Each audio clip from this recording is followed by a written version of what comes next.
உழைத்து வாழ வேண்டும், பிறர் உழைப்பில் வாழ்ந்திராதே. உழைத்து வாழ வேண்டும், பிறர் உழைப்பில் வாழ்ந்திராதே அப்படின்னு சொல்லிட்டு எம்ஜிஆர் பாடுவார். இப்படியோ பல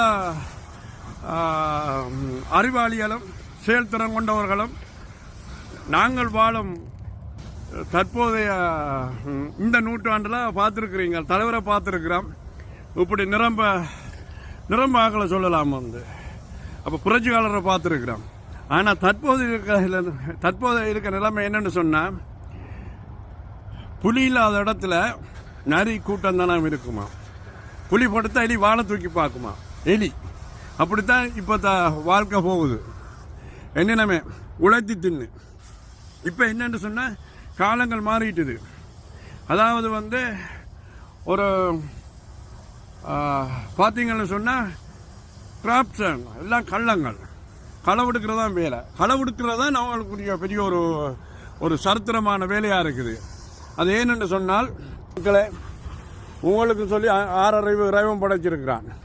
இப்போ வந்து பார்த்தீங்கன்னா எங்களோட நாட்டை வந்து 72 வருஷமாக ஆண்டு இருக்கிற எல்லாத்தையும் விற்று சுட்டு ரணில் ஆக்கள் எல்லாம் என்ன செய்தாங்க, இன்றைக்கு வந்து சாகுற வயசில் இன்றைக்கு வந்து நாதியட்டு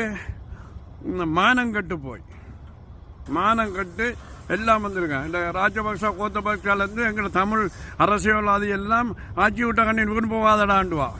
அது இப்போ தெரியுது. நேபாளத்தில் நடக்குன்னு தெரியுது.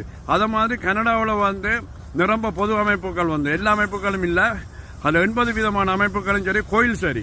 முதல்ல இன்றைக்கு வந்து இந்த கலியுகம் என்று சொல்கிறது என்னென்னு சொன்னால், கலியுகம் வந்து இந்த கோயிலை வச்சு பிழைக்கிறது. மகாபாரதம் நடக்கக்குள்ள எல்லாம் அத்துமுறி போச்சு தான். என்ன அத்துமுறி போச்சுது? ஜனநாயகம் இல்லை, மனிதாயம் இல்லை.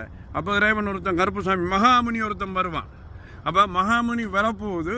அப்போ இங்கே இருக்கிற அமைப்பெல்லாம் வந்து ரோட்டுக்கு வரணும். களை உடுத்த அடே உங்களோட பிள்ளைகளுக்கு வந்து களை உடுத்து சாப்பாடு கொடுக்குறீங்களேடா. இங்கே